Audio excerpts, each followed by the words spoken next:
did to illegal immigrants in New York City.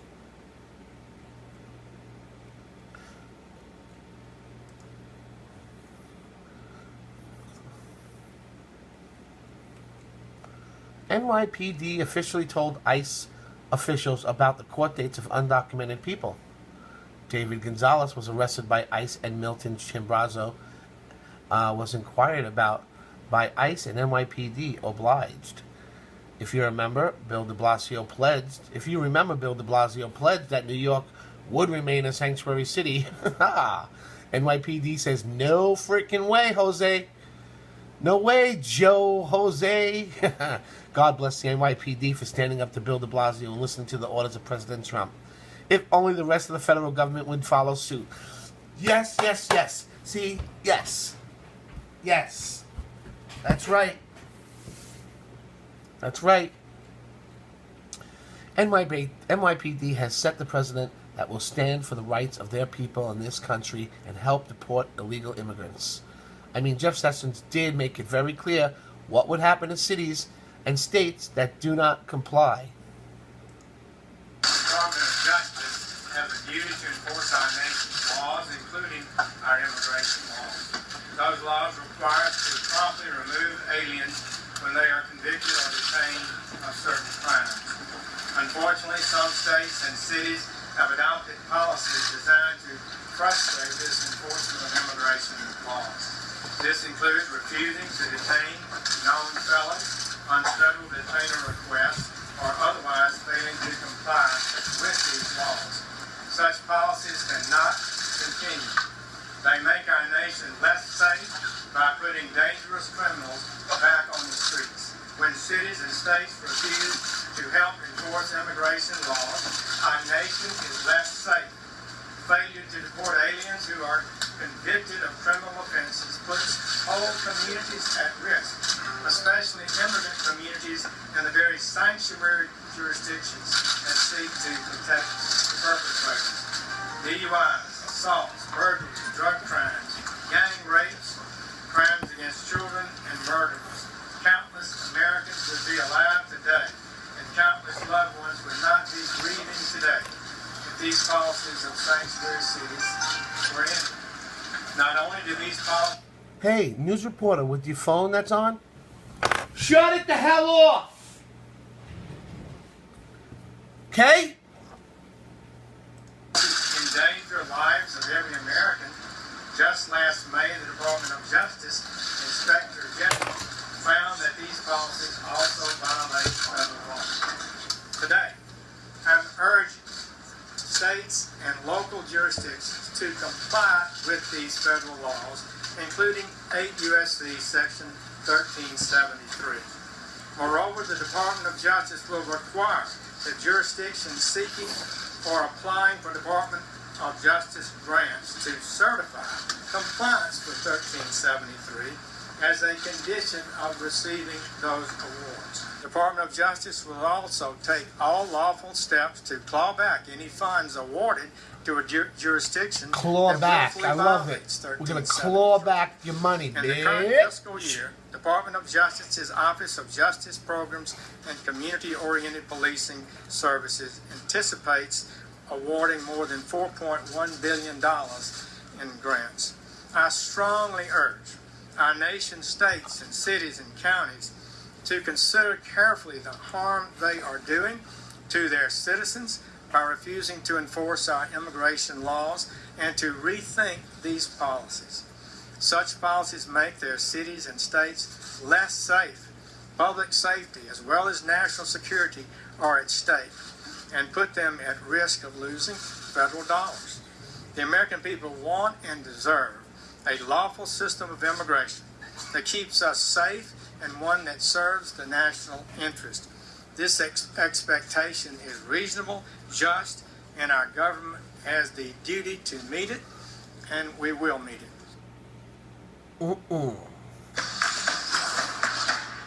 Share this and let's send a message out to support the NYPD. Sanctuary cities are criminal harbors. They are not legal under the Constitution and represent a separate set of laws. Shoot, The Democrats haven't been this mad since Republicans got rid of their slaves the last time. Oh, snap. I think they meant the Democrats, right? What? Was this? Right. The Democrats haven't been this mad since Republicans took their slaves away. It's true. We did. And thank you for watching. That's all we have for you this time. Actually, I have I do have another story I want to show you. I'm playing it second in the last video, and I want to play it again. You're not going to believe this. Dear God, what this man said about the Second Amendment rights will shock you. On 27th of March, 2017, one family's peace was disturbed at their home by 3 would-be burglars. But these burglars did not get away with their terrifying crime.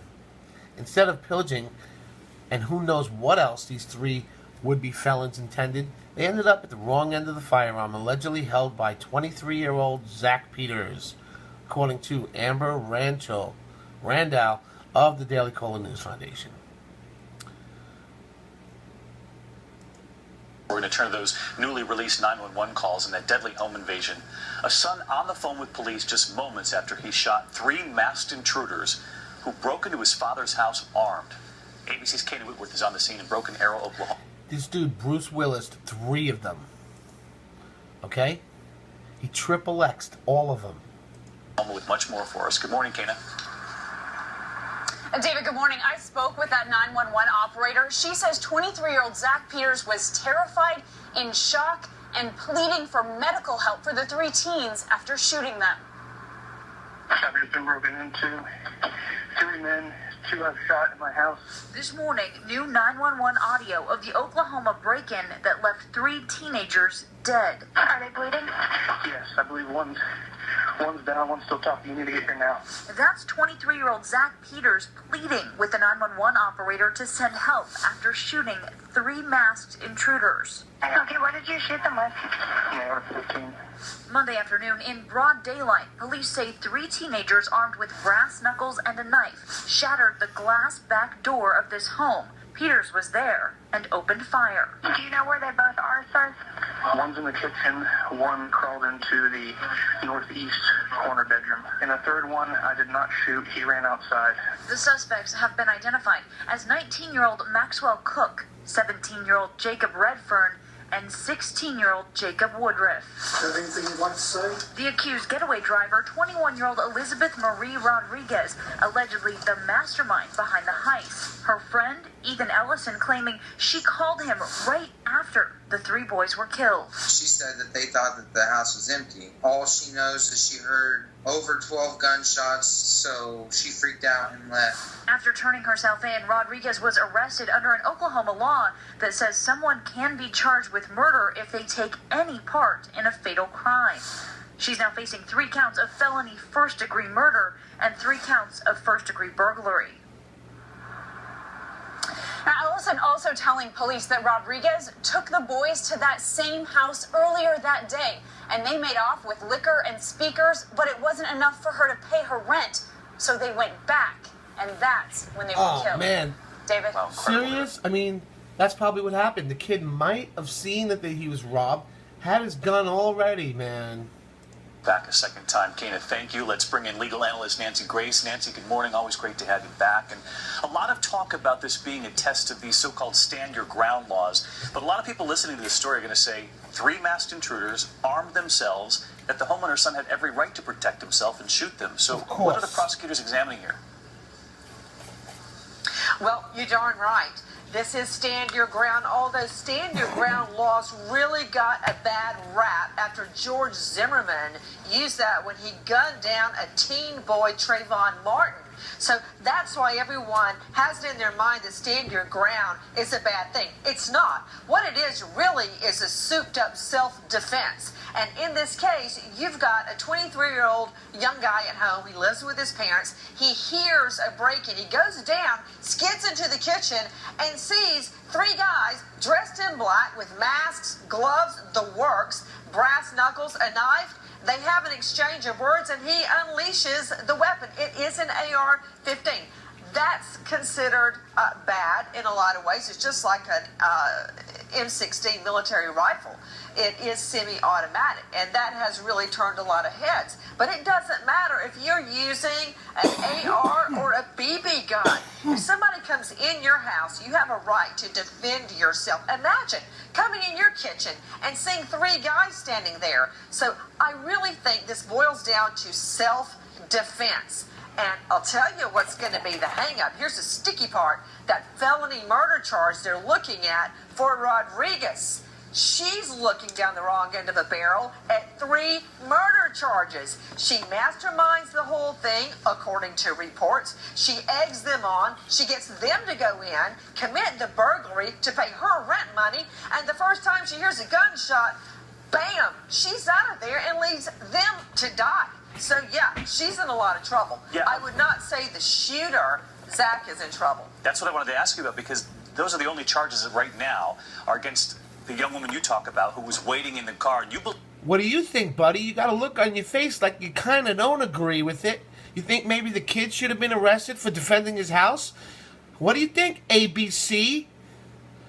believe those charges stick. Yeah, why do you got a look on your face like that?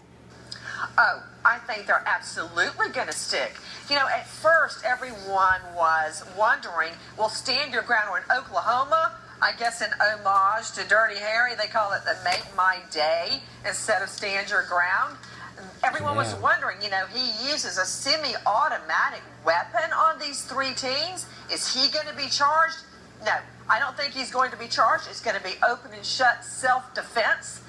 The sticky point, as I say, is this girl, Stephanie Rodriguez. She is the one. Elizabeth Rodriguez is facing 3 charges of felony murder. All right, Nancy Grace with us this morning. Nancy always cuts to the chase. Thanks, Nancy.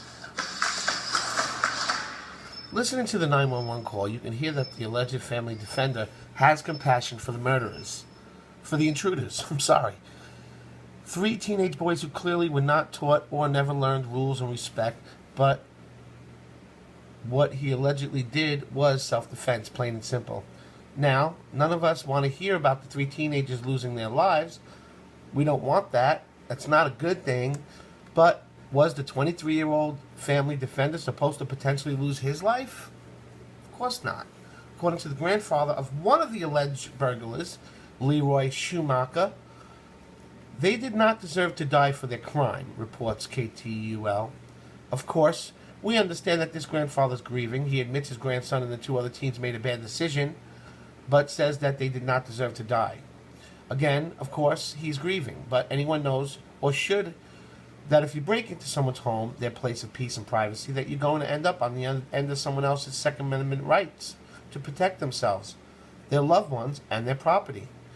We will be praying for all involved and all of the loved ones, and we will also insist on maintaining our Second Amendment rights.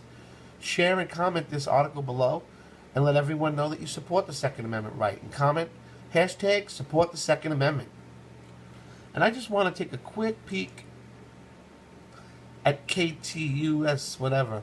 Family member of teen burglary suspects killed in Wager County break-in speaks out.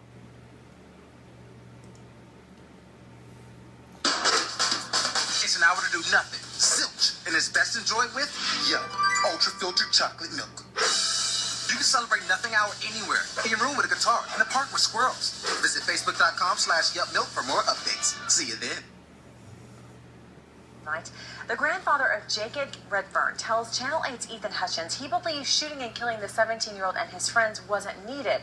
It's a story you will only see here on Tulsa's Channel 8.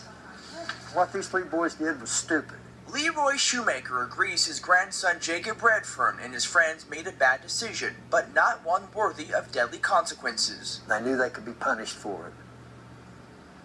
But they did not deserve to die. Redfern, 19-year-old Maxwell Cook, and 16-year-old Jake Woodruff were shot by the homeowner's son while breaking into the Wagner County house on Monday. Shoemaker says his grandson didn't have a chance. The 17-year-old, he says, never got into trouble. Brass knuckles against an AR-15? Come on. Who was afraid? 3-on-1, Grandpa. Okay? It was dark. They didn't know. The kid didn't know if he had a brass knuckles or an AR or a gun. He had his gun. There were 3 figures in the kitchen, and he opened up. Stop being an idiot.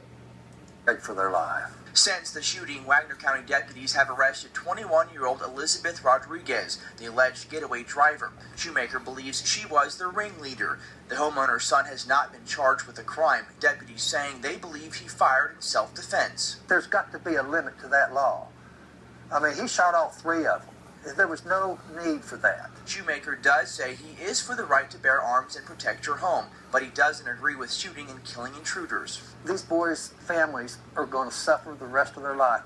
We have to live with this the Maybe you should have taught them not to frickin' rob someone's house. rest of our lives. Teach them not to rob houses, bro. The situation he knows was caused by the 3 teens' poor decisions. He only hopes their deaths can be an example for others. The past is history, and you can't change history. But you can damn sure learn from it. And maybe some kids will learn from this. A vigil for the teens is planned at the Owasso YMCA Friday at 8 o'clock.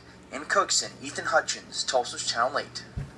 We're told at one point Maxwell Cook and Jake Woodruff were enrolled with Owasso Public Schools and